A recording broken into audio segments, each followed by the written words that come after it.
बहनों, जो सुन रहे हैं, किसान भाइयों, नौजवान, मेरे साथियों और माध्यम के मेरे दोस्तों, ये चुनाव मामूली चुनाव नहीं है। ये किसी आपस में झगड़ के एक दूसरे से बात करके टीचर गुजारने का चुनाव नहीं है। ये चुनाव है देश को बचाने का। ये चुनाव है देश के डेमोक्रेसी को बचाने का। ये चुनाव है देश के संविधान को बचाने का। जमहूरियत के साथ संविधान को भी बचाना है। ये चुनाव है और अगर इसमें हम कुछ गलती किए, फर्ज करो गलती से कुछ फिसल गया तो तुम्हारे हाथ से पूरा चले जाएगा। कोई आके आपको भड़का देगा, मुसलमानों के नाम पे भड़काएगा, कोई आके हिंदुओं के नाम पे भड़काएगा, कोई आके आपको किसी और जाति धर्म के नाम से भड़काएगा।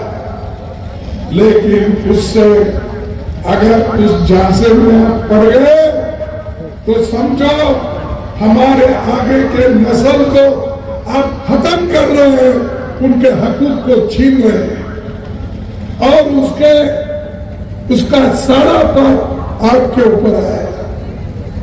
इसीलिए मैं चाहता हूं भाइयों, आपको एक तरफ तो ये देखना है और दूसरे तरफ आपको ये भी देखना है कि मोदी जी ने कितने वायदे किए, उसमें कितने उन्होंने निभाया और उन्होंने क्या क्या नहीं किया। 14 के इलेक्शन में कुछ कहा, 19 के इलेक्शन में कुछ कहा और जब कभी हुकूमत में आना उससे पहले उन्होंने यही कहते रहा कि देश के लोगों को, भाइयों, मेरे भाइयों, अब आने वाले चुनाव के अंदर अगर मैं जीत जाऊंगा, हर एक युवाओं को 2-2 करोड़ नौकरियां दूंगा हर साल। और 10 साल में कितने करोड़ नौकरी होना चाहिए? कितना होना चाहिए था? 20 करोड़। क्या मोदी ने 20 करोड़ नौकरियां दी? बोलिए आप, दी? तो मोदी जी झूठ है क्या हम झूठ है? मोदी जी झूठ है ना? अगर मैं ये बोलूं भाई मोदी जी झूठों का सरदार है तो ये क्या गलत है? क्या ये गलत है? सच है। और मोदी जी ने ये भी कहा कांग्रेस वाले खूब पैसा कमाए, विदेश में काला धन है, मैं काला धन लाकर आप सबके जेब में 15-15 लाख डालूंगा। ये कहा या नहीं कहा? फिर 15 लाख मिले आपको? नहीं। तो मोदी झूठ है कि हम झूठ है? तीसरा उन्होंने कहा भाइयों, मैं किसान की आमदनी दुप्पट कर दूंगा, डबल कर दूंगा। किसान की आमदनी दुप्पट हो गई है? हुआ? नहीं हुआ। तो मोदी झूठ है क्या हम झूठ है? तो अब तो समझ में आ रहा है ना कौन झूठ है कौन सच है। अगर इसको निकालना है तो अब कांग्रेस को मजबूत करना होगा और कांग्रेस के कैंडिडेट को चुन के लाना होगा, क्योंकि कोई अकेला लड़कर इस देश में सरकार नहीं बना था। सरकार वही लोग बना सकते हैं, इंडिया अलायंस वाले, आरजेडी, कांग्रेस, सीपीएम, सीपीआई के सब लोग मिलके आज हम एक होकर मोदी के खिलाफ लड़ रहे हैं। इस लड़ाई में एक होकर अगर आगे चलेंगे तो ही मुमकिन है कि मोदी को हटाएंगे।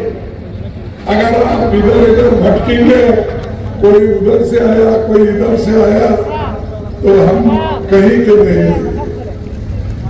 तो इसलिए आपको जरूर सोचना होगा। आप इमोशन में मत आओ, किसी की बात मत सुनो। इन्होंने ये कहा, उन्होंने, अरे ये तो सबको मालूम है। मैं तो संयुक्त कास्ट से आता हूं, मुझे भी मालूम है लोगों का क्या दर्द है, दुख है। और मैं तो बेहतरीन जानता हूं। मैं हैदराबाद स्टेट का, हैदराबाद कर्नाटक से आता हूं, जहां मुस्लिम पॉपुलेशन है, शेड्यूल पॉपुलेशन है, हिंदू पॉपुलेशन है, सभी लोग मिलकर रहते हैं। और मैं वहीं से 50 साल चुन के आया हूं।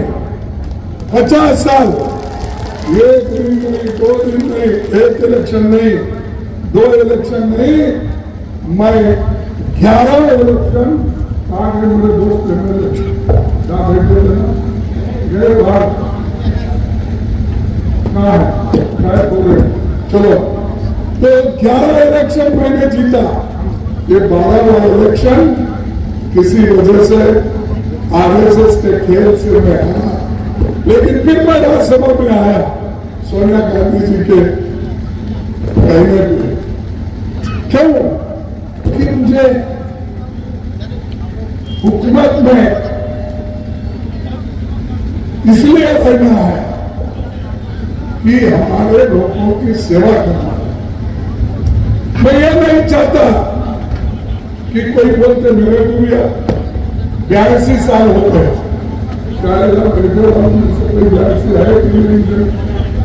नहीं है, मेरे को 82 साल हो गया। मैं कभी रिटायर होने का नहीं सोचा, इसीलिए नहीं सोचा मरते दम तक ऐसे मोदी जैसे, आरएसएस जैसे आइडियोलॉजी को लड़के, अगर आप डर गए तो मर गए। डरना नहीं, अच्छाई के लिए कुर्बानी देनी पड़ती है। अच्छाई के लिए हम एक होना पड़ता है। ठीक है, किसको मिला किसको नहीं मिला, अगर कोई देश के बचाने के लिए पार्टी को एक डिसीजन लेती है, उस पर हम सभी लोग अमल करना चाहिए। और वही मैं अपने दोस्त को कह रहा, ये ऐसे तो बहुत दोस्त है, लेकिन हमको एक होकर रहना है। और हमेशा ये मोदी जी कहते हैं कि भाई मेरी गारंटी, अरे भाई आपकी गारंटी तो 2 इलेक्शन में देखी, वो 2 इलेक्शन में एक भी गारंटी उन्होंने पूरा नहीं की। और आज भी यही बोलते हैं मोदी की गारंटी, मेरा 56 इंच का छाती है। भाई कोर्ट टेलर को बुला के तेरी छाती देख लेके माता बोल रहे 56 इंच की छाती, ठीक है, इसकी 56 इंच हो सकती, 54 इंच हो सकती, लेकिन देश के लिए, गरीबों के लिए तुम्हारी 56 इंच सिर्फ काम नहीं है।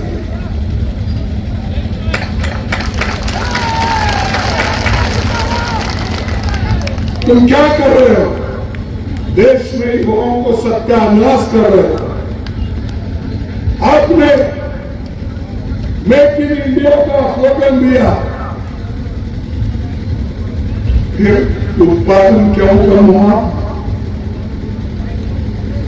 अगर मेक इन इंडिया का स्लोगन है, अगर आप उसमें यशस्वी बने हैं, तो मैं कहूंगा तो हमारा उत्पादन क्यों कम हो रहा है?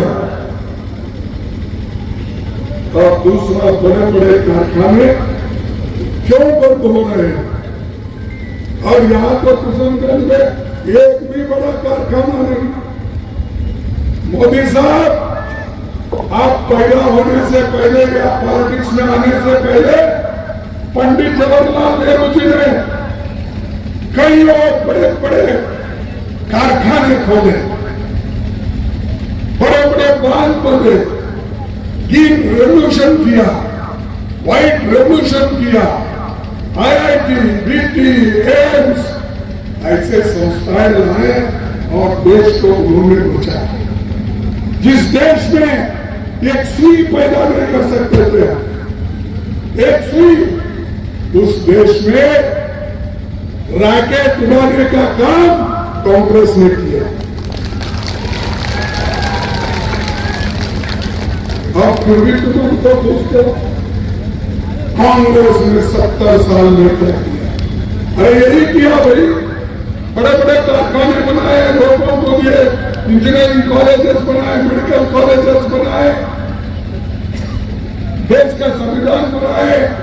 और ये देश के संविधान बनने से जवाहरलाल नेहरू जी डेमोक्रेसी को बचाने से ही मोदी साहब आपको गादी पे जाके करते हैं। अगर डेमोक्रेसी नहीं बचती, मोदी साहब प्रधानमंत्री होते थे तो सोचो 75 साल 70 साल, अरे कांग्रेस की हुकूमत थी 55 साल। 55 साल में हमने क्या किया? हम पूरा उसका व्यवहार देंगे। क्या क्या किया? कितने रास्ते किए, कितने रोड्स किए, कितने स्कूल खोले, कितने हॉस्पिटल करे, कितने इंजीनियरिंग कॉलेज। ये पहले थे आजादी के पहले? आजादी के पहले क्या था और आज क्या? कांग्रेस के जमाने में क्या हुआ? ये जरा कम से कम पढ़ के तो बोला। सिर्फ कांग्रेस को गाना देना, गांधी फैमिली को गाना देना। अरे गांधी फैमिली को गाना देने से गरीबों के समस्या हल होते हैं। गरीब ये चाहता है उसको नौकरी चाहिए, युवा चाहते हैं उनको नौकरी चाहिए। युवा बच्चे पढ़े लिखे वो अच्छी नौकरी के लिए कोशिश करते हैं, और गरीब ये चाहता है वो आज जो कीमतें गगन पे जा रही है वो कीमतें घट जाए, गरीब उससे बच जाए। ये हमारा युवा है। एक तरफ संविधान, एक तरफ डेमोक्रेसी, एक तरफ युवाओं को एम्प्लॉयमेंट देने का, दूसरे तरफ आज जो प्राइस जा रहा है, बढ़ते बढ़ते कीमतें बढ़ रहे उसको घटाना, ये हमारा एम है। लेकिन फिर भी आप हमको पूछते रहते हो कि क्या किया। मैं बताता हूं हम क्या किए। देखिए 2014 में पेट्रोल का दाम कितना था? 66 रुपीज। उर्दू में हिंदी में 66 रुपए। 2024 में कितना है? 111। अरे कोई पैसे लेके पेट्रोल डालते है क्या? वो पानी के जैसे 111 97 रुपीज है या 110 रुपए है। मेरे दोस्त यूपीए को गालियां देते, ये है, ये पढ़ो, ये उन्हीं के आंकड़े हैं जो पार्लियामेंट में हमको दिया। और डीजल की कीमत मेरे जमाने में मेरे यूपी के जमाने में, कांग्रेस के जमाने में 52 रुपए था। अब क्या है? 90 रुपए। 90 रुपए। 52 किधर, 90 किधर। एलपीजी यूपीए के जमाने में 414 था, आज 903 रुपए। यहां तक पहुंचने में 100 रुपए।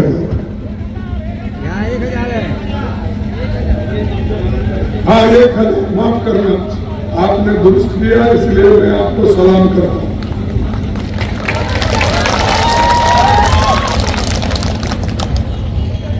1000। आटे की कीमत 10 केजी की 210 थी, आज 447 रुपए। दूध की कीमत 39 रुपए थी, आज 66 रुपीज है। देसी घी खाने वालों के लिए, गरीबों के लिए 300 रुपए था, अब 705 रुपए। मस्टर्ड ऑयल 52 रुपए था, अब 150 रुपए। तुअर दाल, आप क्या बोलते हो? अरहर दाल, हमारे पास तुअर दाल 80 रुपए केजी था, अब 188।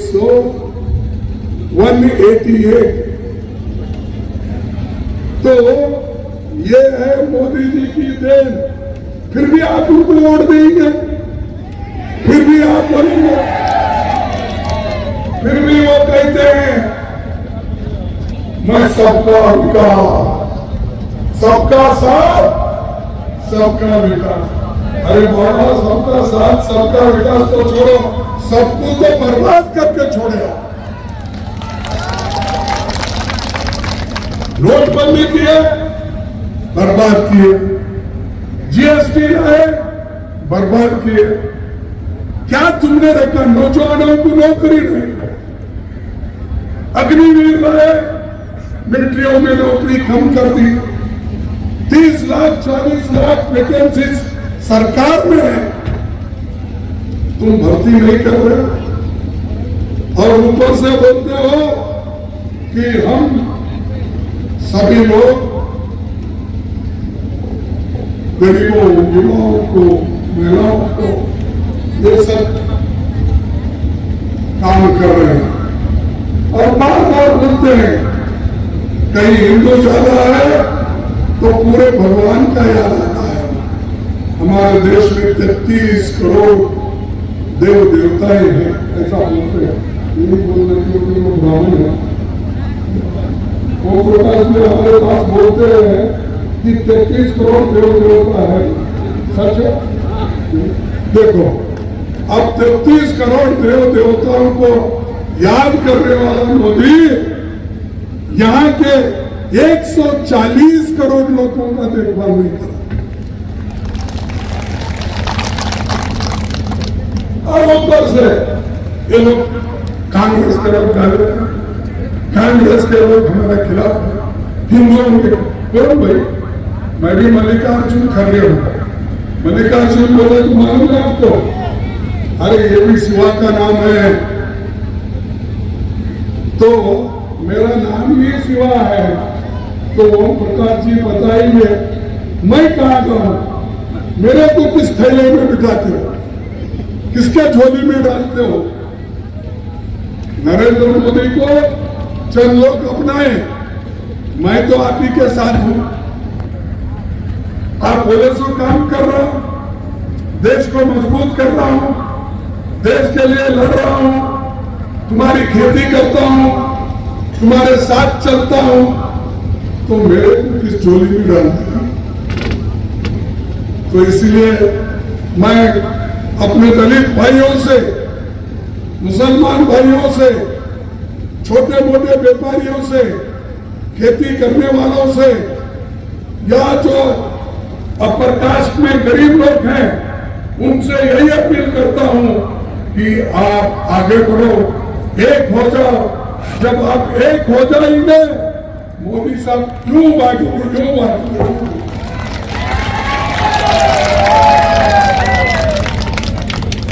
और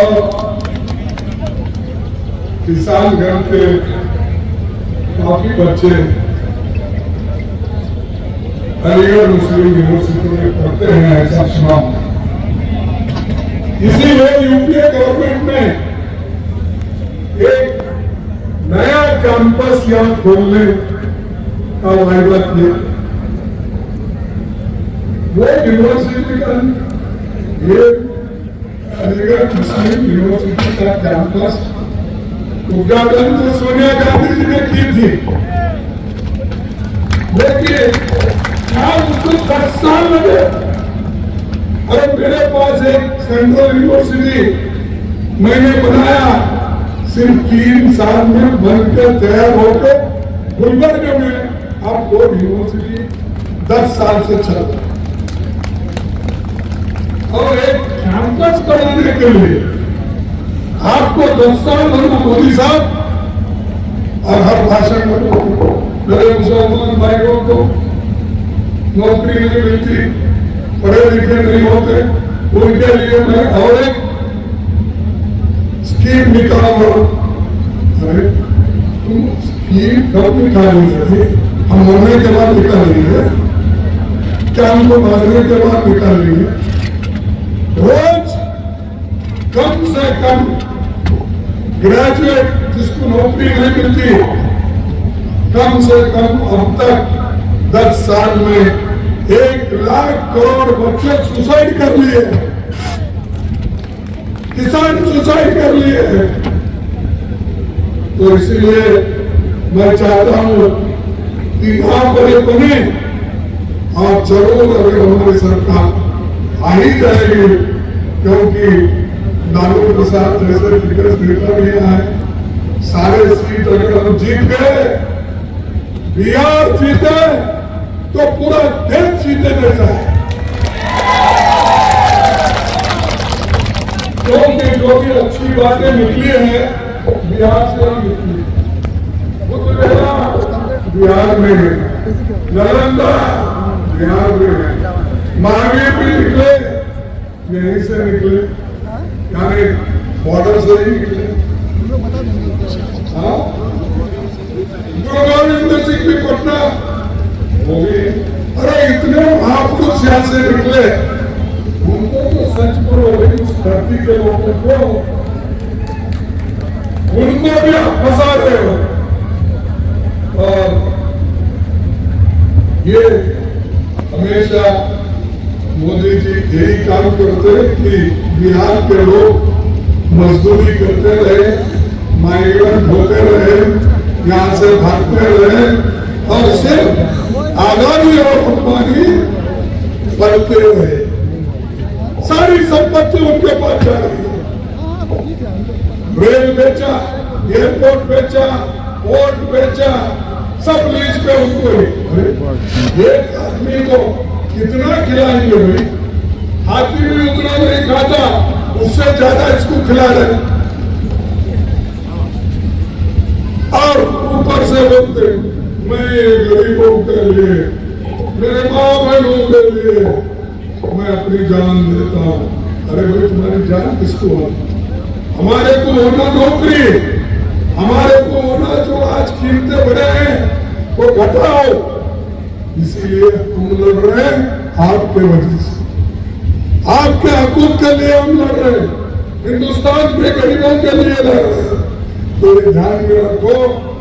और मैं आपसे यही विनती करूंगा कि आप मजबूत रहो। ये तो आएंगे RSS वाले और हमारे मोदी जी के चेहरे भी आएंगे, चक्कर भी आएंगे, बात भी छोड़ करते रहते हैं, क्योंकि हमेशा ये RSS की ट्रेनिंग होती है। खूब बोलो, झूठ भी बोलो तो बार बार बोलो, उनका कहना है। तो ये झूठ बोलने वाले, मैं तो उसका उदाहरण 4-5 आपको दे। और आगे की गारंटी यही है, मोदी की गारंटी भी वो गारंटी कंप्लीट नहीं करना, किसी को कुछ नहीं देना, यही गारंटी।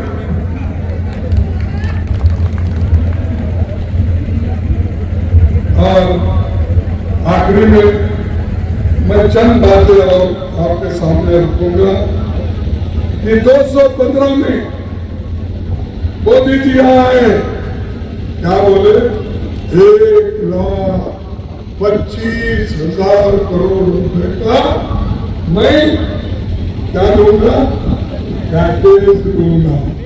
अब भूलते हो, ऐसा भूल कर उसको दे रहे, मत भूलो भाई, जो जख्म होती है अगर जल्दी भूल गए तो तुम खत्म हो गए। 1,25,000 करोड़ रुपए का पैकेज दूंगा। कहाँ है पैकेज, जरा भूल के कहा है तो आपको भी बताओ। अरे 1,25,000 पैसा मोदी ने दिया, वो क्या हमारे करते हैं क्या उसका करते हैं?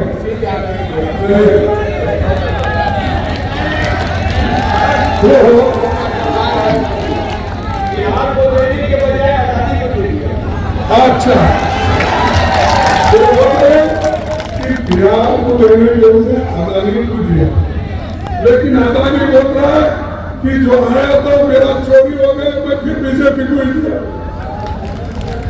इलेक्शन में वापिस फिर बीजेपी को ही दिया। तो ये ऐसे लोग हैं, तो इसलिए आप इससे दूर रहे। अब आई बात हमारे नीतीश जी, अब हमारे तेजस्वी हमेशा बोलते हैं चाचा चाचा। अरे चाचा ने तो ऐसा भाग दिया, इतना धोखा दिया चाचा ने। हम मुस्लिम लोग तेजस्वी को एक मीटिंग में बोला, चाचा को मत बुला दो, अब बुरा होगा, घर में बिठा के खिलाना है, इसीलिए चाचा को वापिस लाकर घर में बिठाएंगे, ऐसा मत बोलो। एक बार गया है उसको जाने दो, कोई फर्क नहीं पड़ता। जो आदमी अधूरा होता है, अधूरा उसूलों का होता है, वो सबसे डेंजरस होता है, क्योंकि कम से कम उनको बीजेपी की नीति मालूम, क्या आइडियोलॉजी है बीजेपी का, आरएसएस का मालूम होता है। अब नीतीश का क्या आइडियोलॉजी, क्या मालूम है? सिर्फ दल बदलना, इधर से उधर, उधर से इधर, पटकन पर आया हुआ गया है।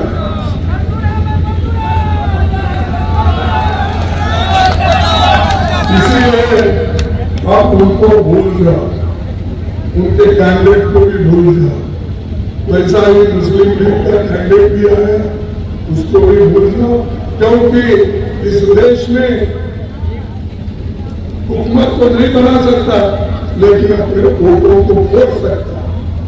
ये ध्यान में रखो, अगर एक बार मुसलमानों के वोट फूटे, दलितों के वोट फूटे, गरीबों के वोट फूटे, किसानों के वोट फूटे, मजदूरों के वोट फूटे, तो तुमको परेशानी सदा के लिए है। इसीलिए मैं ज्यादा कुछ नहीं कहता, मैं यही कहूंगा कि अब हमारी गारंटी, हम तो एक गारंटी दे रहे हैं कि युवाओं के लिए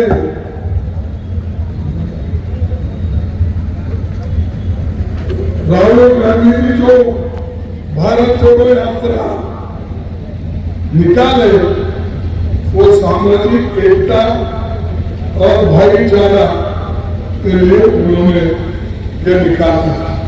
उसी में नहीं निकाले तो कहते थे, भाई मैं नफरत के बाजार में मोहब्बत की दुकान खोलना, ये राहुल का संदेश है। लेकिन बीजेपी का संदेश मोदी जी का क्या है? नफरत है। डिवाइड करो, वोट दो, ये उनका संदेश है। तो मैं मेरे पार्टी की ओर से ये गारंटी देना चाहता हूं,